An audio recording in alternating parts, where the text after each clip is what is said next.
agradecer ao Bruno Jatene por ter aceitado essa missão aqui de nos trazer esses esclarecimentos sobre um assunto tão atual como é a reforma da Previdência. O assunto, o debate do momento, o assunto do momento, que certamente preocupa a todos nós, e o Conselho Regional de Economia tem feito mensalmente esses encontros, se chama Economia em Dia, procurando trazer pessoas qualificadas para nos trazerem informações e esclarecimentos sobre os temas que interessam a nós, economistas, mas este tema interessa a sociedade em geral.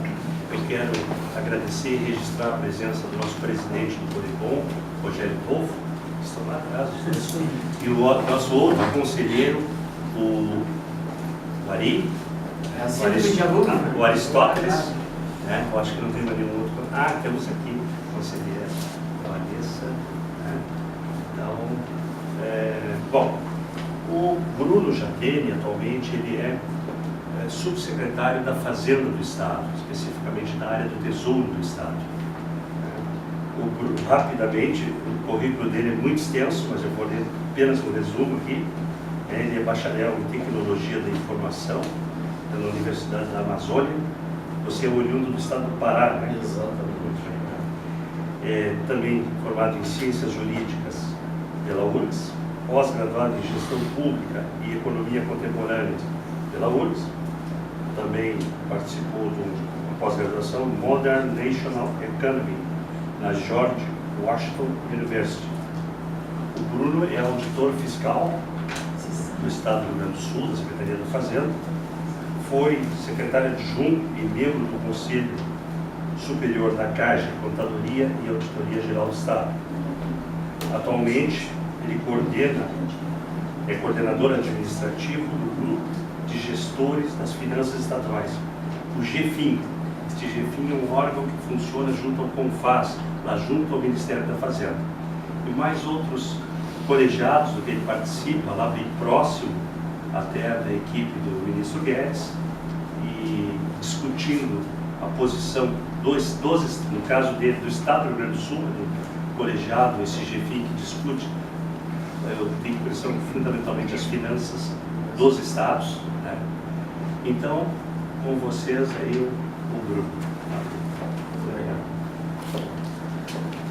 Bom, muito boa noite a todos. Muito prazer, uma honra ter recebido o convite aqui do nosso ex-secretário da Fazenda, Luiz Jacques.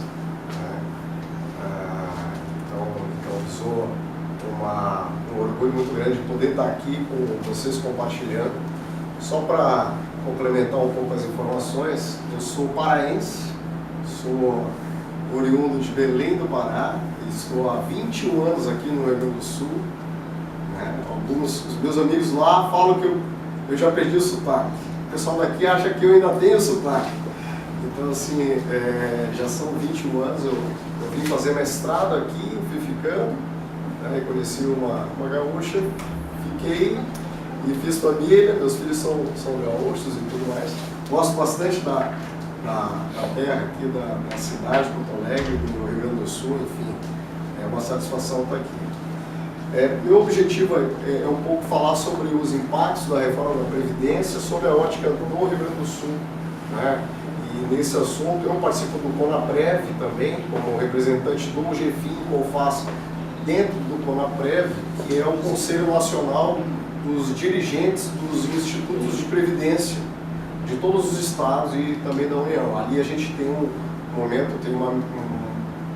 uma cadeira nesse conselho que a gente discute a Previdência e basicamente agora a reforma da Previdência para os estados, para os municípios, para a União, como é que isso está se dando.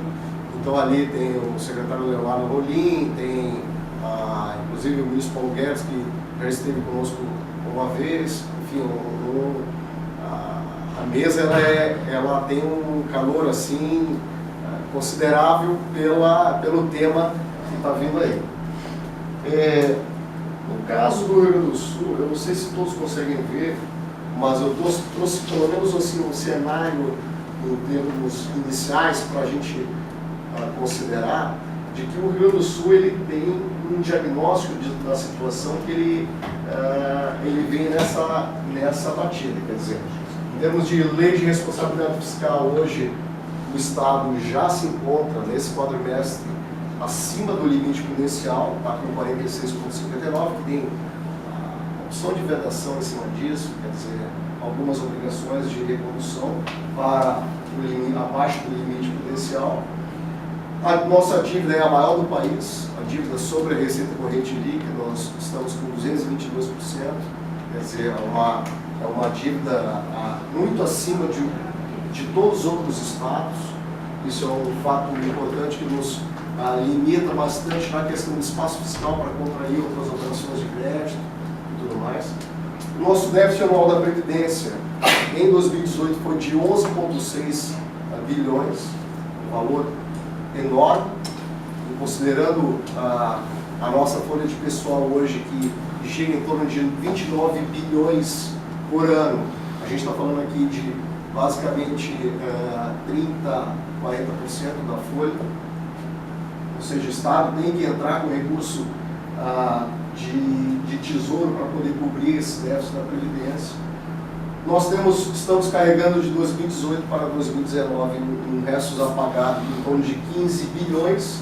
Isso considera o que não foi pago de despesa de pessoal no ano passado, com o 13º salário, com a folha de dezembro, com a questão da dívida, que não está sendo paga hoje em função de uma liminar junto ao STF, mas que ela é empenhada regularmente para poder fazer jus ao que eventualmente venha a cair com a liminar. Então você tem que contabilmente fazer os empenhos e várias outras despesas com fornecedores, como é o caso da própria saúde, o repasse aos hospitais filantrópicos, aos hospitais públicos próprios.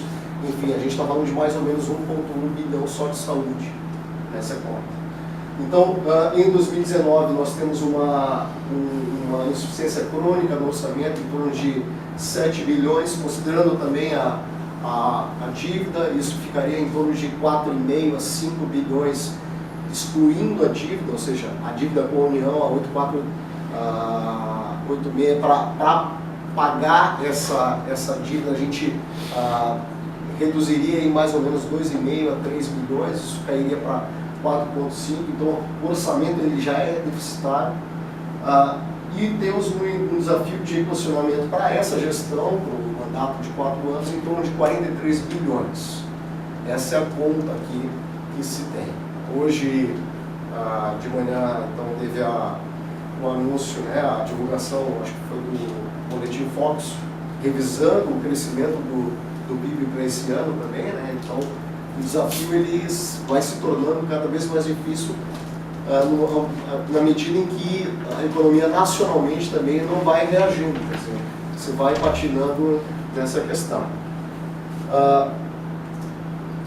O resumo do desafio ele pode ser observado de outra forma também. A gente está falando que para 2019, considerando também a questão do estouro do teto dos gastos, os precatórios, que é um desafio adicional aqui, e mais a questão do resto a pagar, isso ficaria em torno de 22 bilhões. É evidente que essa conta ela não vai ser paga em 2019, mas assim, só para a gente poder ter uma dimensão do negócio. Apenas com o precatório, que a nossa conta hoje ela gira em torno de 15 bilhões, apenas com o precatório a gente teria que, se tivesse que pagar e obedecer a regra de quitar essa conta até 2024, nos exigiria colocar a mais, além dos 1,5% da receita corrente líquida, em torno de 1,9 bilhão no ano. Então, com isso, se lançou esse governo lançou o programa RS Sustentável, que ele basicamente trabalha em cima de 3 eixos. Por que eu estou falando isso? Porque na parte da racionalização das despesas, existe um dos pontos que é reforma da Previdência. Então, ele está dentro desse contexto, quer dizer, nós estamos falando aqui de Previdência, de despesa, sob o ponto de vista da despesa, a reforma da Previdência, uma política de recursos humanos, que é de revisão de estatuto, de plano de carreira e tudo mais, um regime de recuperação fiscal, precatórios e eficiência do gasto corrente. Sobre o ponto de vista das receitas, estamos falando aqui de política tributária, então análise dessa matriz tributária para avaliar o modelo de desenvolvimento atual, a dívida ativa, a cobrança dessa dívida ativa, de que forma a gente pode melhorar a eficiência dessa cobrança, e o patrimônio. Operações financeiras para gestão de liquidez também, aqui a gente está falando de algumas operações pelo lado da receita. No campo da desestatização e parcerias privadas, estamos falando de concessões, parcerias público-privadas, estamos falando aqui de aberturas de capital, enfim, o próprio processo que vem acontecendo aí de algumas possíveis privatizações com CE, Corsan, Sulgás, esses eixos que então dominam a reforma, o ES sustentável. Na reforma da Previdência, agora entrando um pouco mais na questão da Previdência em si, o estado do Rio Grande do Sul é um dos estados mais avançados em implantação, ao menos no setor público, evidente, em implantação de mecanismos de melhoria da Previdência. Nós hoje estamos com uma alíquota de 14%, que existem 5 ou 6 estados também com essa alíquota. O único estado acima desses 14% é Goiás, que está com 14,25%. Então, assim, nós temos hoje uma alíquota já super alta. Nós já implementamos o regime de previdência complementar nos civis, fizemos a segregação de massas. Isso vem acontecendo de modo que a gente consiga, de fato, hoje, pelo menos, ter uma visão de que a reforma da Previdência ela tem um impacto que ela é muito maior em outros estados e é muito maior na União do que é no Rio Grande do Sul, embora seja importante também para o Rio Grande do Sul. Então, estou adiantando um ponto importante, mas no caso da reforma da Previdência, hoje o nosso déficit anual é de 11,6. Essa é a previsão, esse é o que aconteceu em 2018. Em 2019, a estimativa é de ultrapassar 12,5 bilhões. No caso do déficit atuarial, a gente está falando de 367 bilhões. É uma conta que não pode ser descartada em hipótese alguma. Enfim, é uma conta muito elevada para o tamanho do estado que a gente tem aqui. Basicamente, a gente está falando de que os aposentados, eles representam 53% da folha de pagamento. Se incluir os pensionistas, essa conta chega a quase 70%.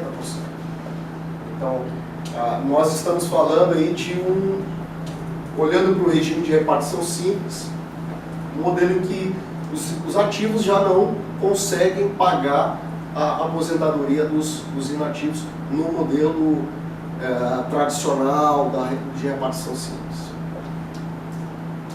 Bom, a nossa folha de pagamento, então, o Poder Executivo ele gastou 46,59, que é a questão do limite prudencial. 2015, em termos de valores empenhados, 23,9, 25,3 em 2016, ele pulou para 27 bilhões em 2017 e 29,2 bilhões em 2018. É uma conta que tem sido cada vez maior. Importante aqui dizer também que no último ano do governo Tarso, quando houve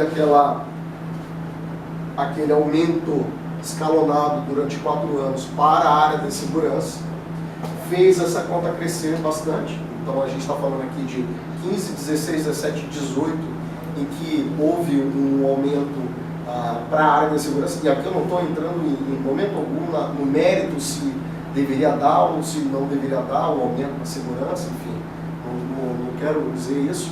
O objetivo aqui é mostrar que aquilo sim, de fato, provocou uma elevação na despesa de pessoal durante os 4 anos seguintes.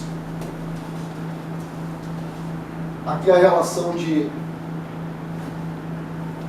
ativo e inativo, considerando pensionistas. Então, até 2017, praticamente 60%, e a gente sabe que essa conta, ela vai ficando, a boca do jacaré, ela vai aumentando na medida em que notícias como a iminente reforma da Previdência ou a situação dos estados, essas notícias elas vão gerando uma ebulição no próprio setor público, de modo que as pessoas realmente sintam mais interesse em acelerar o seu processo de aposentadoria. Nós, no Rio Grande do Sul, a força de trabalho em números é essa, quer dizer, nós temos hoje 132 mil ativos, e entre ativos, inativos e pensionistas, estamos falando de 208 mil inativos e pensionistas. Em termos de distribuição no gênero, nós temos 49 mil homens, 83 mil mulheres, 67% com ensino superior. A idade média, ela é 46 anos ou mais, representa praticamente a metade da nossa força de trabalho. A gente está falando aqui de ter uma pirâmide etária dentro do setor público bem mais consolidada nas idades mais avançadas. Quer dizer, nós estamos falando aqui de até 35 anos representando 23%, e entre 36 e 45, basicamente 30% da força de trabalho. Essa demografia, uma projeção populacional do IBGE, que olha para o Rio Grande do Sul em termos de 2018, como é que está a pirâmide, e 2060, uma projeção que nos faz refletir muito sobre a situação demográfica do Estado. Segundo dados do Departamento de Economia e Estatística, a análise que se faz é que o Rio Grande do Sul já ultrapassou o bônus demográfico, já encerrou seu processo de bônus demográfico em 2014, enquanto que o país está se encerrando ou se encerrou em 2018. Quer dizer, há uma diferença de 4 anos que tem uma boa repercussão nos critérios utilizados para a análise da própria Previdência. Bom, em termos de principais mudanças, então, com a PEC 06, que é a PEC da reforma da Previdência, eu vou tentar explanar um pouquinho aqui como é que ela está sendo trabalhada. Primeira parte do material, ela diz a regra hoje e a regra proposta, né? Nós hoje, isso aqui, tudo analisando pelo setor público, tá? Nós temos hoje, então, uma idade mínima entre 55 e 60 anos, tempo mínimo de atividade girando de 30 a 35, tempo de serviço público 10 anos e tempo de cargo 5 anos. A proposta que está vindo aí, ela considera, então, idade mínima de 62 a 65, o tempo de contribuição com 25 anos, de tempo de contribuição mínimo, tempo de serviço público 10, permanece também tempo de cargo 5. Essa é a aposentadoria por tempo de contribuição. Agora, a aposentadoria por idade, nós temos aí, então, de 60 a 65, o tempo mínimo de atividade não tem, e tempo de serviço público e de cargo também não tem. A aposentadoria compulsória ela está aumentando para 75 anos, né? E a regra de cálculo da aposentadoria compulsória ela seria baseada naquela ideia de fazer os 60%, no mínimo 60%, da média aritmética simples dos salários de contribuição, e mais 2% por ano de contribuição, que exceder a 20 anos de contribuição até o limite de 100%. Então aí é aquela ideia que se faz, tem que fazer os 40 anos para poder fazer jus à média e atingir os 100% da média aritmética do salário de contribuição. Importante dizer que essas sim são regras que fazem diferença no cálculo atuarial. Embora ela não reflita na questão financeira de imediato, ela sim vai fazer ela tem uma repercussão atuarial muito positiva lá na frente, em tendo mudanças nesse nível, como é o caso da própria idade mínima. Bom, no caso específico dos professores, que hoje, basicamente, hoje é de 50 a 55, 50 mulheres e 55 homens, a proposta ela vem com 60 para ambos os sexos. No caso de policiais civis, federais e agentes penitenciários e socioeducativos, não existe idade mínima, né? Então, assim, isso é uma questão super importante, porque a idade mínima não é contemplada hoje como sendo uma regra previdenciária para esse grupo de profissionais, servidores, e no caso da nova proposta, ela vem com a idade mínima de 55 anos. Já é uma diferença, em termos atuarial, considerável. Hoje a gente tem policiais civis, agentes socioeducativos, agentes penitenciários, policiais federais se aposentando às vezes com 42, 45 anos, enfim. Já é uma diferença grande nessa questão. Aí a gente faz uma análise também sobre o nível de mortalidade, idade média de falecimento. No caso policial civil, ela não muda em relação a um servidor público, digamos, de outras carreiras. Policial sim, militar sim, ele tem uma diferença, uma queda de idade. Na regra de transição, então, a idade mínima ela vai aumentando meio ponto por ano, né? Então nós começamos aí em 2019 com a regra do 86-96, ou seja, tem que ter 61 anos, no caso, 61 anos em 2019, a idade mínima, e mais 35 anos de tempo de contribuição, é o 86. Para homem e para mulher, 2019, 56 mais 30. Isso vai crescendo até que chega na idade, na regra dos 100, 105, ou seja, tem que ir lá para os 65 e 60. Bom, pensão por morte do RPPS, hoje a regra é até o teto, isso para servidor público. Você ganha, digamos, 10 mil reais, 15 mil reais. A pensão por morte ela funciona da seguinte forma: até o teto do RGPS, o pensionista tem direito a 100% dessa parcela até o teto do RGPS. Acima disso, é 70% do excedente do teto do RGPS. Isso é a regra de hoje. A nova regra, existe um negócio chamado taxa de reposição do benefício, ou seja, vai valer os 60%, a seguinte regra, o cálculo vai ser 60% mais 10% por dependente adicional. E aí, aqui a gente está falando de ter uma situação, por exemplo, que vai nos gerar no máximo aqui 100% caso tenha 5 ou mais dependentes, ou seja, só vai chegar no máximo do salário da remuneração daquele ativo que agora está passando a pensão para o pensionista, se houver mais que 5 ou mais dependentes. Então a regra muda consideravelmente nessa situação. No caso da limitação de acumulação dos benefícios, e esse é um aspecto importante também, porque haveria um regramento hoje de não poder acumular aposentadoria e pensão por morte. Então aqui, no caso, você poderia até acumular, mas essa acumulação ela sofre uma diferença de regramento. Você pode acumular na seguinte situação: o seu benefício de maior valor vale 100% dele, então digamos que seja a aposentadoria, vale 100% da aposentadoria, mais o percentual que seria a pensão por morte. Então esse percentual vai chegar no máximo 2 salários mínimos.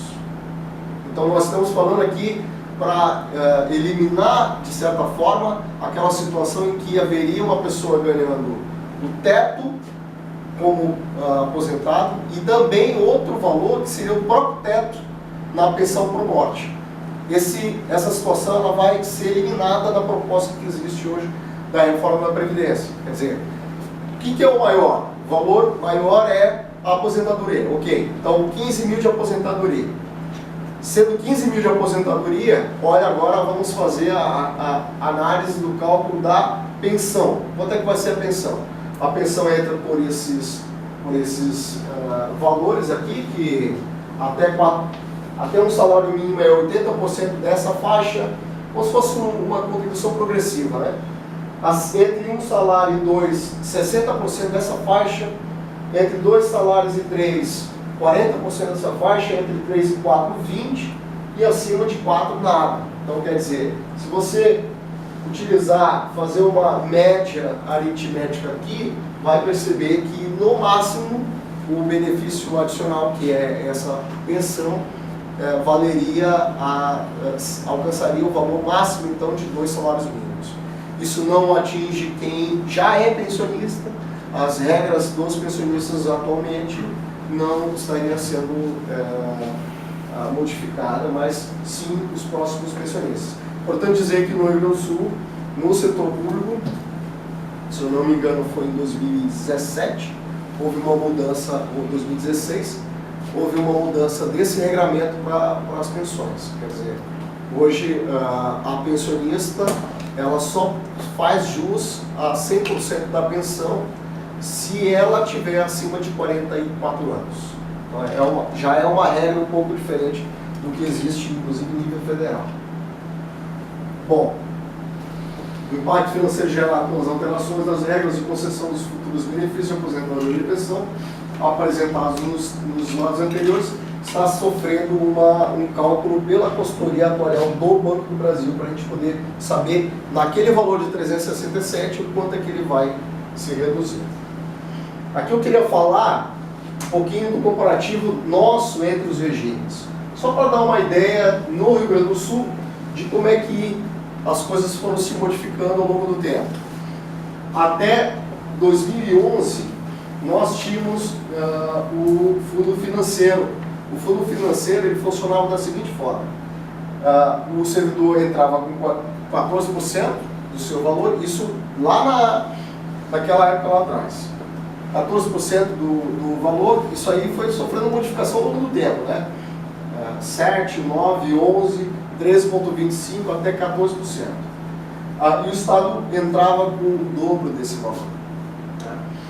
Aí nós fizemos em 2011 uma segregação de massas, separando então e fazendo um corte nessa base.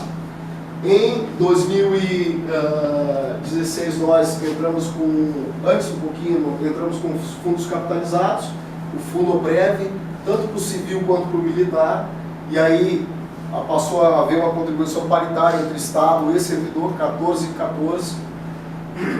Em 2016 nós fizemos um regime de previdência complementar, implementou-se então o regime de previdência complementar, e a partir desse momento então passou a se conviver, os novos servidores passaram a entrar no sistema do regime de previdência complementar, ou seja, não mais fazendo jus a qualquer situação do regime de paridade de integralidade ou da média dos 80% maior salário de contribuição, mas sim entrando no regime de previdência complementar, em que o valor que ele vai fazer jus à sua aposentadoria é limitado ao teto do RGPS, ao teto dos 5.843,92. O Fundoprev, então, ele passa a ser um fundo até o teto do RGPS, e acima disso, ou essa contribuição fica para a pessoa, para ela poder fazer a sua gestão financeira, ou então ela pode, sim, fazer um aporte mensal no RSPrev, que é o Instituto para dar a previdência complementar. Quer dizer, ali o servidor ele pode aportar de 4,5% a 7,5% do seu valor que exceder o teto do RGPS, ou ele pode aportar um valor fixo por mês, como sendo um regramento. O Estado, então, ele aporta o mesmo percentual limitado aos 7,5%, que é o máximo que o servidor pode aplicar. Então, assim, só para dar uma ideia de linha do tempo, na emenda 20 de 98, então a gente teve uma 19 de 98, a gente teve uma mudança aqui que acabou a paridade, o tempo de serviço virou tempo de contribuição, a idade mínima já foi modificada naquele período lá atrás, de 55 para mulher e 60 para homem, se implementou o tempo de serviço público de no mínimo 10 anos, o tempo de cargo de no mínimo 5, e já se trabalhou com a ideia de regime de previdência complementar. Manteve-se então até, a partir de 98, acabou a paridade, mas se manteve ainda a integralidade. Na emenda 41 de 2003, acabou a integralidade, né? A contribuição previdenciária, inclusive para aposentados e pensionistas, passou a valer 11%, no caso dos inativos e pensionistas, somente o que excedeu o teto do RGPS, e ali acabou a integralidade e a paridade, né, que já tinha acabado antes. Houve o regramento da pensão dos 70% acima do excedente do RGPS e a média dos 80% maiores salários de contribuição. Isso se implementou. Em 2005, a emenda 47, então, fez retroagir a questão da paridade para algumas situações e acabou a paridade da pensão. Bom, no nosso estado aqui, a integralidade e paridade, então, foi até 2003, depois média dos 80% para a salário de contribuição, e a partir de 2016, a partir desse momento aqui, se passou a somente admitir novos servidores com base na entrada, no ingresso, com base no regime de previdência complementar. Como é que é a situação da previdência? Olha, acho que deu desformatou alguma coisa aqui. Deixa eu ver se eu tenho meu material impresso. Os percentuais ali.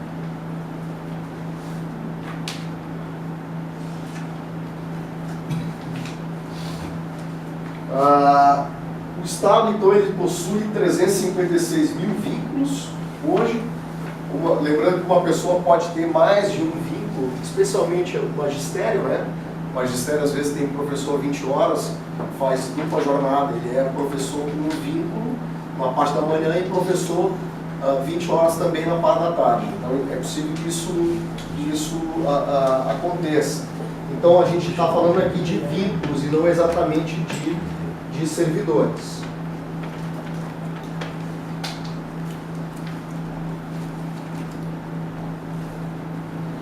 Bom, nós temos aqui seletistas, nós temos um quantitativo de seletista ativo,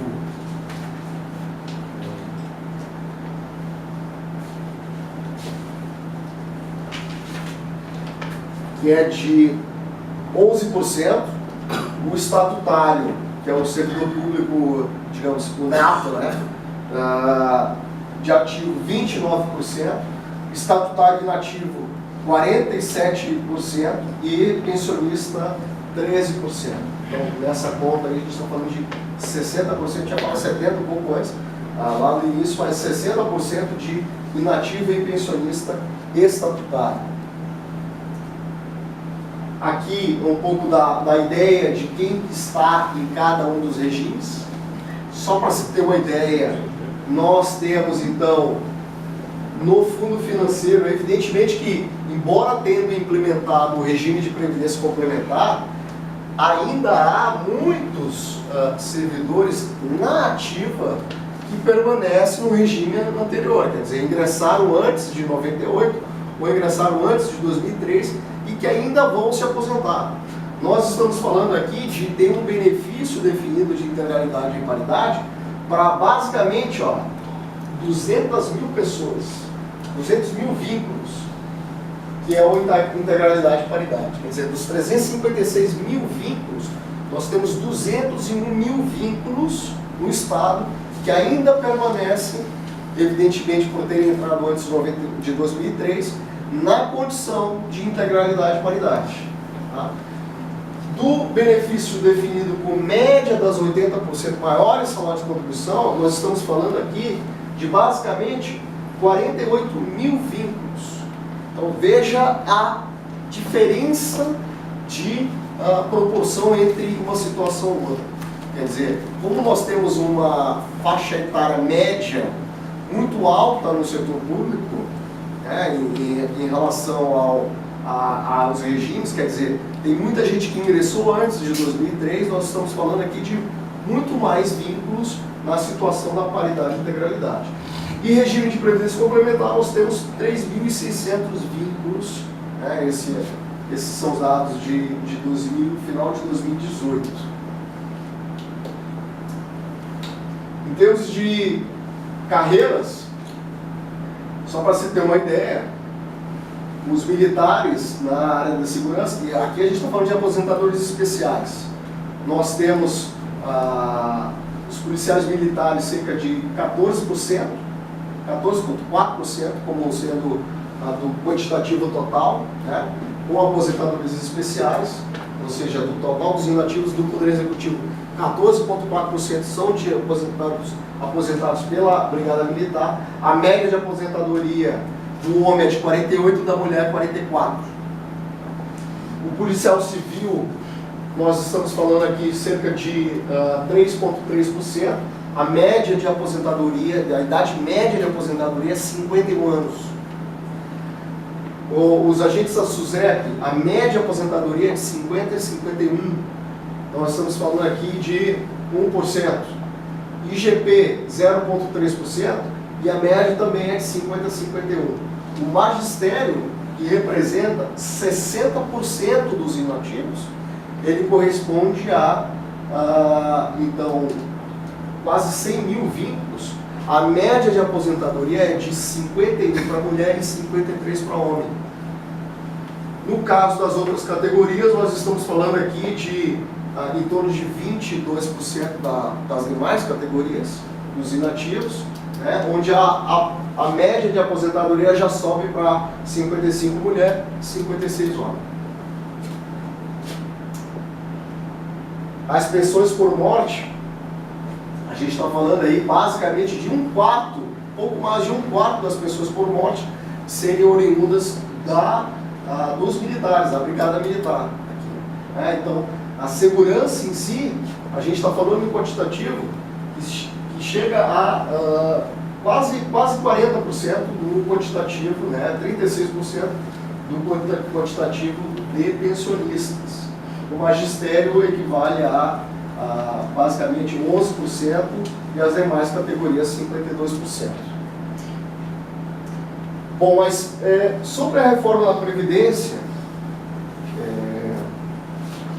não sei se todos exatamente se apropriaram, estou tentando ser um pouco didático também na própria forma de apresentação e dar uma conotação para a situação do Estado, que é agora entrando um pouquinho mais não só na ideia demográfica da nossa base de vínculos, a base de servidores, mas olhando para a reforma da Previdência, ela possibilita a implantação de uma contribuição ordinária, a contribuição previdenciária ordinária, de forma um pouco diferente da que se tem hoje, né, e uma contribuição extraordinária.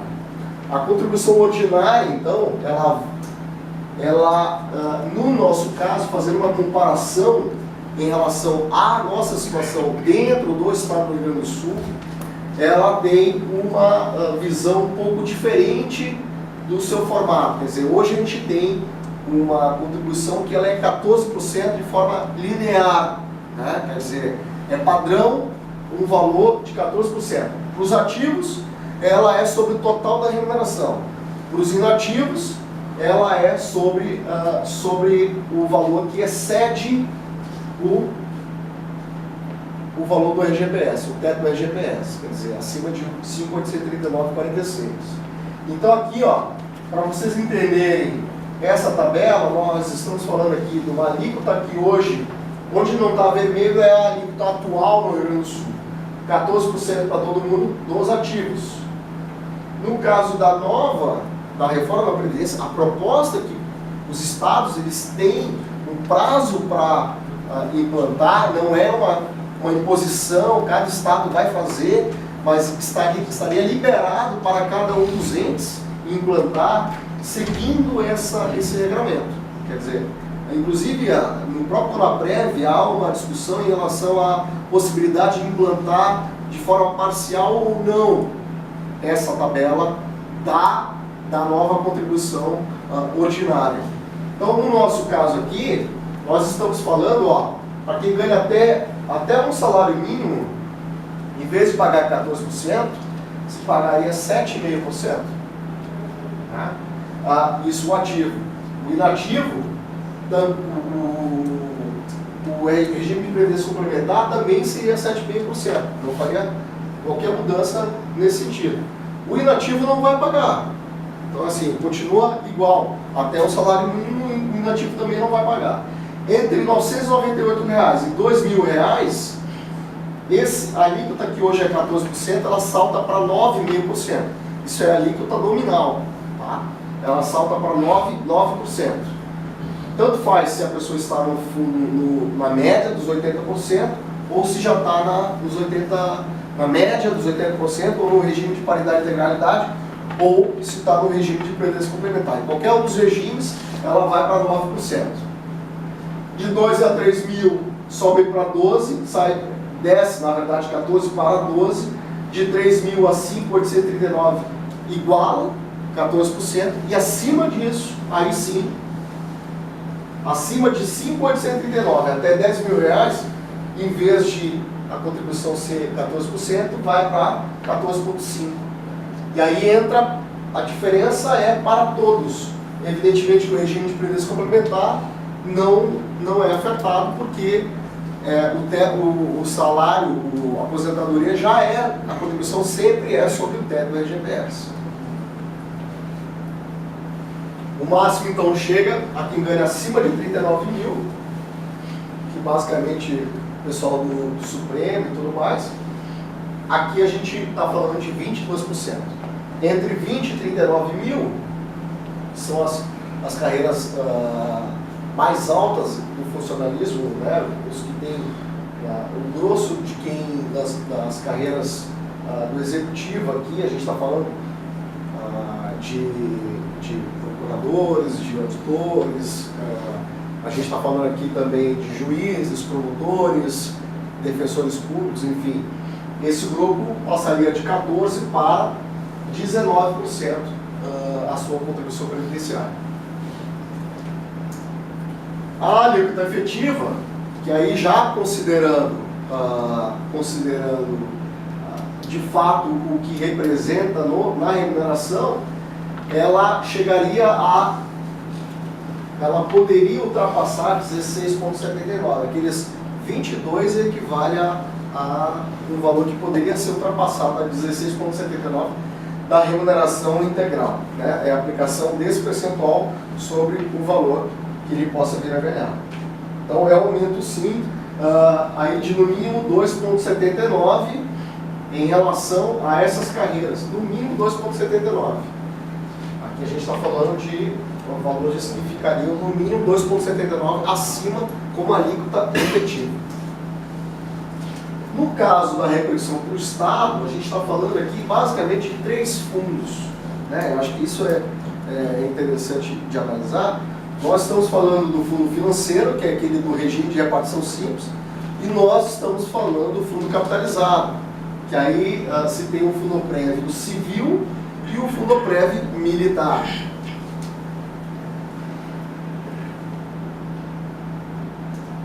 O Fundoprev, o fundo financeiro, hoje, ele está com aquela situação do déficit atuarial ser de 367 bilhões. Né? E ano passado o déficit previdenciário anual ter sido de 11,6 bilhões. Né? Então, assim, esse fundo hoje ainda continua na ideia dos 1/3 que o servidor coloca, aquele valor 1/3, e o Estado entrando com 2/3 para poder fazer a cobertura desse déficit. No caso do civil e militar, é paritário, é meio a meio, quer dizer, o civil entra com uma parte, o servidor entra com uma parte, e a mesma parte entra o Estado. Hoje, o volume atual do Fundoprev, que é um fundo apartado do Caixa Único, é importante dizer isso, quer dizer, é um fundo que está fora do Caixa Único, é um fundo que hoje está mais ou menos com 2 bilhões de reais. E esse é um fundo que precisa ser muito bem protegido para que não tenha algum tipo de situação que venha a complicar a segregação de massa, tudo que se fez para poder preservar o fundo no futuro. Basicamente, há 13 aposentados, um pensionista, cerca de 28 mil vínculos ativos dentro desse fundo. né? O Estado não precisa fazer complementação financeira atual, embora nas últimas recentes análises se tenha percebido que atualmente, se as regras de previdência se mantiverem como estão hoje, é capaz de logo adiante ter que fazer aporte, porque ele já sinaliza um déficit atuarial. Tá? Bom, a contribuição extraordinária, ela, em vez daquele regramento lá atrás, ela é uma situação um pouco diferente.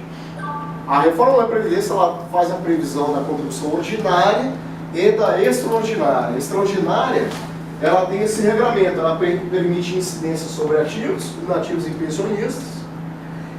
Ela depende de comprovação de déficit atuarial, então o Estado ele só pode implantar se houver uma comprovação de déficit atuarial, o que é evidente no caso do Rio Grande do Sul, quer dizer, nós temos essa previsão de déficit atuarial.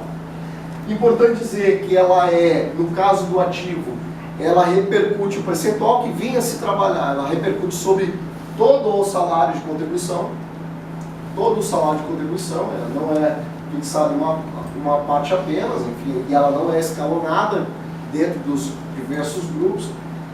No caso do inativo e pensionista, somente, a base de cálculo é somente o valor excedente ao salário mínimo. Então assim, tem uma faixa pequenininha ali, até 998, em que a contribuição extraordinária não incidiria sobre esse valor. Ela só incidiria acima desse valor do salário mínimo. E o prazo de implantação da alíquota extraordinária, ela teria um prazo máximo indeterminado de, no máximo, 20 anos. Tá?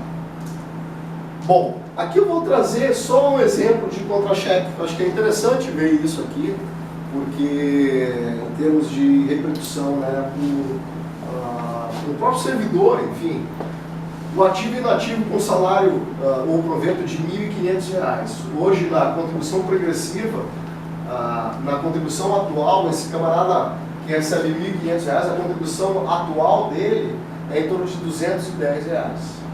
Na nova contribuição, os 8%, que é o enquadramento dele naquela tabela, não sei se vocês recordam, aquela tabela lá de trás, ele passaria a contribuir R$ 120, ou seja, ele contribuiria R$ 90 a menos a título de previdência. Se houvesse uma contribuição extraordinária de 8%, digamos que é o máximo, os 8% que é o máximo da contribuição permitida, a gente estaria falando de 8% que incidiria, então, aqui, no caso, a contribuição nova incidiria, o que daria em torno de R$ 40, na verdade, essa aqui é com os 2,68%, que é que a gente chama de contribuição de referência para poder gerar o equilíbrio entre o ativo e o inativo. Então, com 2,68% de contribuição extraordinária, iria a R$ 40. O inativo, por outro lado, desculpa, esse aqui é do inativo. Esse aqui é do inativo, por isso que está dando 40,16, que é a contribuição efetiva, seria sobre a diferença acima dos R$ 998. No caso, a contribuição progressiva do inativo não existe, né? Porque a gente está falando aqui de R$ 1.500, quer dizer, está abaixo do teto do IGPS.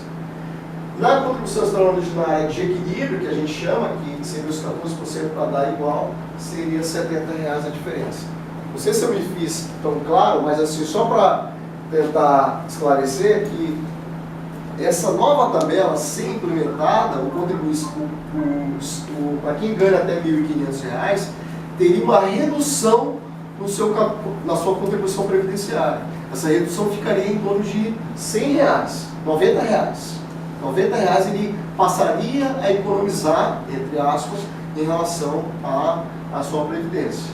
No caso do inativo, não teria, evidentemente, uma contribuição ordinária, porque ele está abaixo, ele ganha abaixo dos 5.839, né?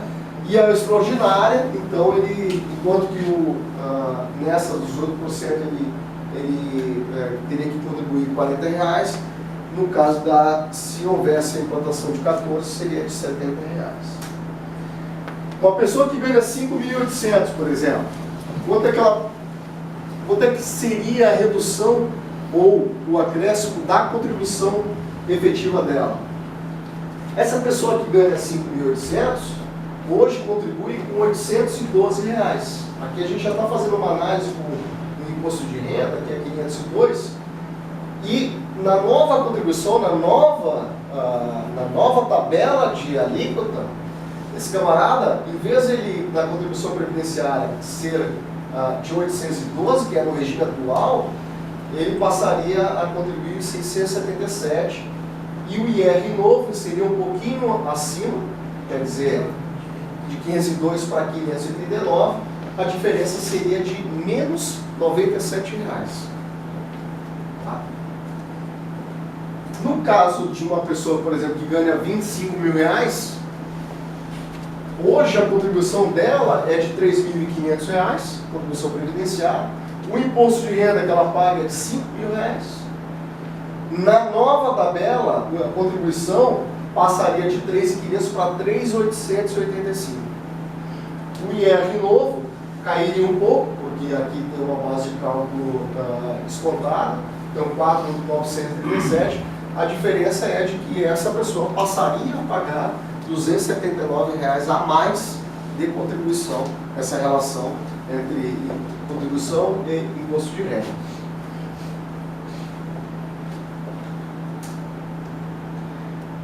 Eu teria alguns slides a mais sobre os militares. Se vocês tiverem interesse, eu posso continuar, senão a gente pode encerrar aqui. Em outro momento eu posso falar dos militares, mas eu fico à disposição. Não sei se vocês, como é que está a questão de tempo, enfim, se eu fui muito mais. O que vocês acham? Eu não sei qual é o tempo para expor a questão dos militares. Eu acho que em 15 minutos eu exponho. Acho que não. Sim. Não sei se alguém tem dúvida, quer fazer pergunta também sobre essa primeira fase. Aí ele não apresenta. Né? Vamos para os militares, então? Ou não? Sim.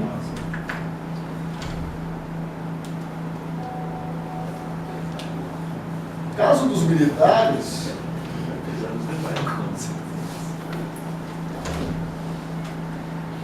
a situação dos militares é um pouco diferente. O regramento que está se trabalhando.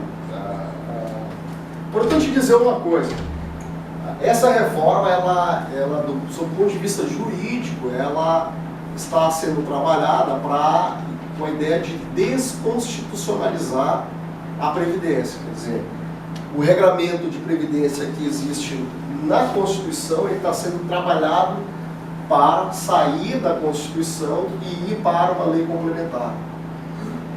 Isso já aconteceu na grande parte dos países desenvolvidos, mas isso cria uma entropia no sistema, quer dizer, as pessoas acabam achando que fragiliza bastante a Previdência pelo fato do processo legislativo para a modificação de uma lei complementar ser menos rigoroso do que o processo legislativo para uma emenda constitucional. Então, isso de fato tem acontecido.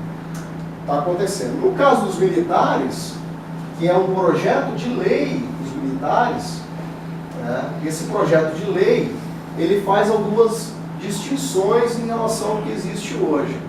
A alíquota na proposta, ela sai dessa situação hoje que, no caso, os pensionistas, os alunos de escola de formação, cabos e soldados, esse povo aqui todo não paga contribuição previdenciária. Eles não têm a contribuição previdenciária. E isso passaria a ser considerado dentro da reforma uma nova proposta que faria esse grupo aqui ir para 10,5%, no máximo 10,5%. Os ativos e inativos da proposta atual, do regime atual, paga 7,5% de contribuição previdenciária. E, na verdade, assim, pelo regramento, isso é uma crítica que se faz bastante, o militar ele não é exatamente um aposentado, ele é um inativo, é diferente. Então, a contribuição dele não é exatamente uma contribuição previdenciária, é uma contribuição para o sistema. É isso que está, esse é um dos pontos mais críticos ali na questão da reforma em relação a civil e militar. Porque enquanto o civil vai aportar e vai fazer para o fundo previdenciário o seu aporte da contribuição, de modo que isso reverta lá na frente, em função do fundo capitalizado e tudo mais, a ideia do sistema nacional e tudo. No caso do militar, esse recurso vai ser aportado pelo modelo que se encontra hoje para o Tesouro. E o Tesouro lá na frente é quem vai pagar o soldo do inativo militar. Isso sim é um ponto crucial, do meu ponto de vista, da reforma.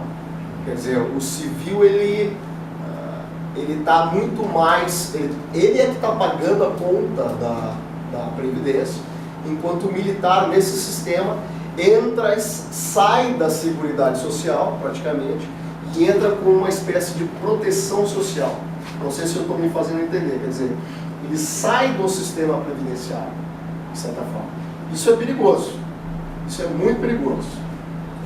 Então, assim, na transição, ele vai chegar, a partir de 2022, a contribuição vai ser de 10,5%, mais em 19 fica em 7,5%, 20 passa para 8,5% e 21 passa para 9,5%.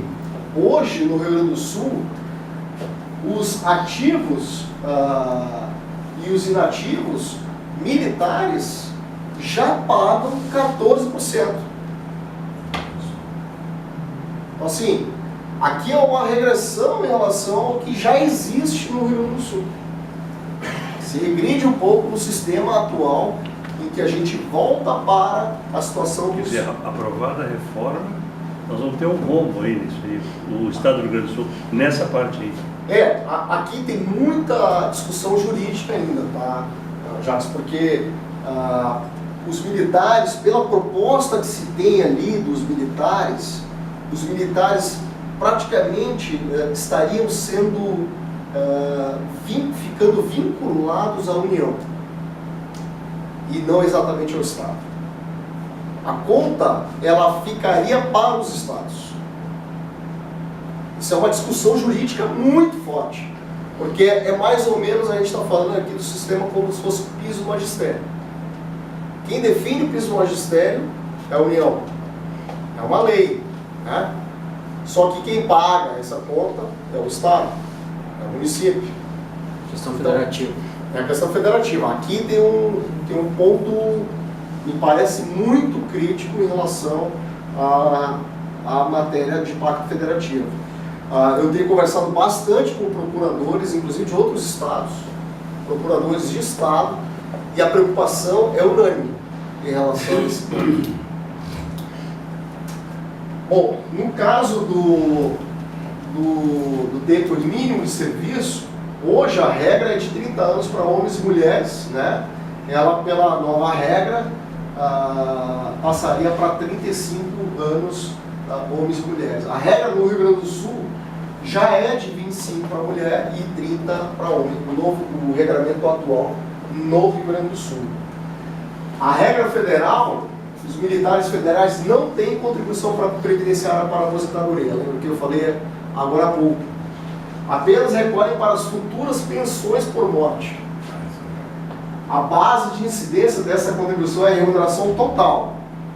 E as pensões são concedidas e pagas com valor integral ao militar falecido. Tá? A regra do Rio Grande do Sul é a seguinte: os militares estaduais contribuem sobre a remuneração total, no caso dos ativos, ou sobre a parcela que excede o teto do RGPS, no caso inativos e pensionistas. O valor das pensões é de 100% até o teto do RGPS, que é aquilo que eu falei, a mesma situação dos civis, e acima do teto do RGPS, a gente faz o cálculo dos 70%. O valor que exceder é 70%. Hoje, Em termos de quantitativo dos militares, como é que está a situação? Há 19.738 vínculos da área dos militares, né?